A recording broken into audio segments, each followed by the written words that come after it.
Okay, so the Waziri Adamawa, former Vice President ATIKU Abubakar, in the lead up to these elections, and in the lead up to him becoming the candidate of the ADC, his party, he had alluded to some issues that I think I would like to address. First of all, he's admitted that 2027 would be his last shot at the presidency. And I think that explains why, in spite of the fact that, the presidential seat is zoned to the south, he's insisting on participating in the election. Yes, he is right. He says that zoning is not in the Constitution, it is not recognized, it is only a convenient arrangement to ensure equality between the North and South since we returned to democracy in 1999. He is right. However, the group to which he originally belonged, the People's Democratic Movement, PDM, which later evolved into the People's Democratic Party, PDP, were the ones who gave Nigeria the idea of zoning. And this came, after we had those years of unrest in the Niger Delta with the movement for the emancipation of the Niger Delta men. We had all the bombing and kidnapping because the Niger Delta felt marginalized, even though the region was providing all the revenue for the development of the country. So zoning was introduced as a way to make every part of the country feel a part of the governance, a part of the process. So Vice President ATIKU Abubakar coming out now to say he doesn't believe in zoning because it's not in the Constitution is being clever by half. Yes, it is his last shot at the presidency because I guess age will rule him out. It is still his right to contest, but that doesn't mean that Nigerians will forgive him for going against the grain. And why do I say that? Because it appears that every time the presidential ticket is zoned to the south, we always find one northerner or the other who will, on the grounds of saying, we should go for merit, will take the form. But when it is the turn of the north, you hardly find the Southerners struggling to take the nomination form and the expression of interest form to contest the presidency. The other thing he spoke about, he said he doesn't think that an incumbent should be challenged by anyone from his zone. What does ATIKU Abubakar mean by that? To my understanding, what he's saying is, for instance, President Tinubu is from the Southwest, so he thinks it is wrong for anyone from the Southwest region to be trying to contest the presidency in 2027. And that's strange because that has never deterred him.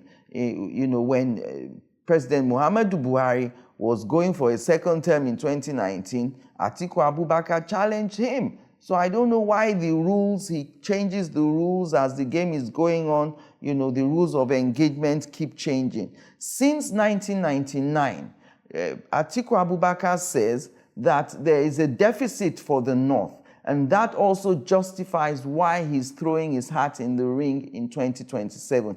According to him, since 1999, the South has ruled for 18 years, while the North has ruled for only 10 years. Again, I say ATIKU Abubakar is being clever by half.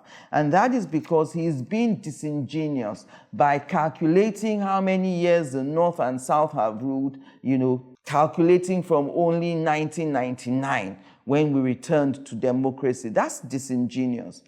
Since 1960, when we got independence, that's how he should be calculating it. Don't cut corners and try to, be smart. In 1960 to 1999, that's 39 years. Let us look at how many years the North ruled in those 39 years and how many years the South ruled. Then we can come to 1999 to 2027 and then decipher North and South, the number of years. And I have the breakdown here. The Second Republic, 1979 to 1983, we had Shehu Shagari, from October 1 1979 to December 31, 1983. So calculate that. That's 4 years. The military regime, 1983 to 1993, we had Major General Buhari.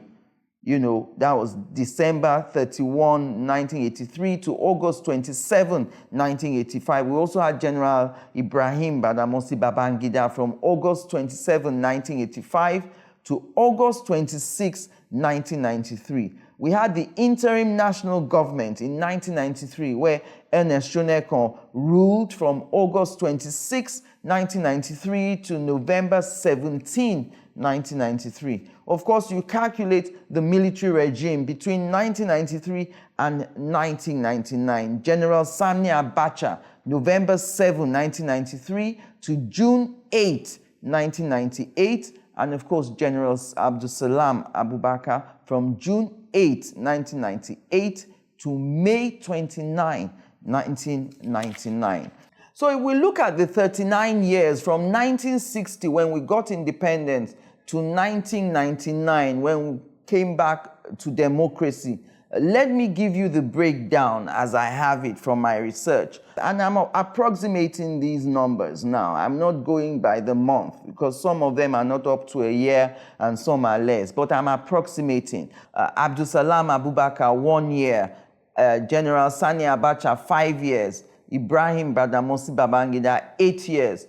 General Muhammadu Buhari, 2 years. Shehu Shagari, 4 years. Muritala Mohammed, 7 months. I also have General Yakubu Gowon here, 9 years. Of course, late President Umar Musa Yar'Adua, 3 years and something. So that's about 3 years. So altogether, we're looking about just under 40 years for the North. That's including from 1960 to date. We come to the South now. And from 1960 to date for the South, we're looking at a total of about 28 years. Shonekan had 4 months.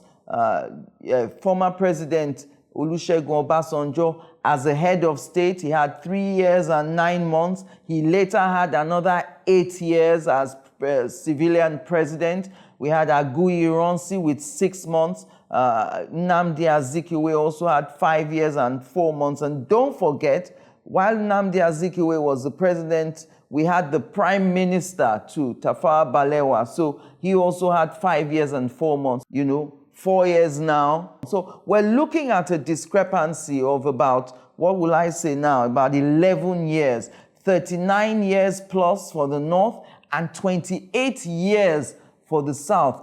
I don't know where Atiku Abubakar sees a deficit that is owed to the North if we calculate it from 1960. Calculating the number of years that the North has ruled this country and the South from 1999 is at best disingenuous. The North has ruled Nigeria consistently more than the South. So that excuse doesn't wash. It is your right to contest, former Vice President. Don't gaslight us by saying, there's a deficit. There's no deficit anywhere. Calculate it from 1960. That way, you will know that there's no deficit. So I don't know where the former Vice President is seeing the deficit he thinks is owed to the North, because that's what it comes across as. He's saying that, the North is owed a number of years because there's a deficit since 1999. So, I don't agree with his reasoning on that, but I'm very curious to see what Nigerians and my viewers here think about that. You think he's being disingenuous by saying that, or you think he's justified? Don't forget, he is within his right. The Constitution is clear. He is within his right to contest as a presidential candidate. There are only 4 requirements in the Constitution. All the 4 requirements just say you need a platform. Once you have a party on whose platform you can contest, you go ahead. Nothing stops you on grounds of religion or ethnicity from contesting. So, we'll leave it at that for now. I think right now he has bigger fish to fry, with the ADC being one of the 5 parties that the Federal High Court says INEC should deregister. So we're keeping our eye on that, because it's very important to know if Atiku Abubakar will be in that presidential election in 2027.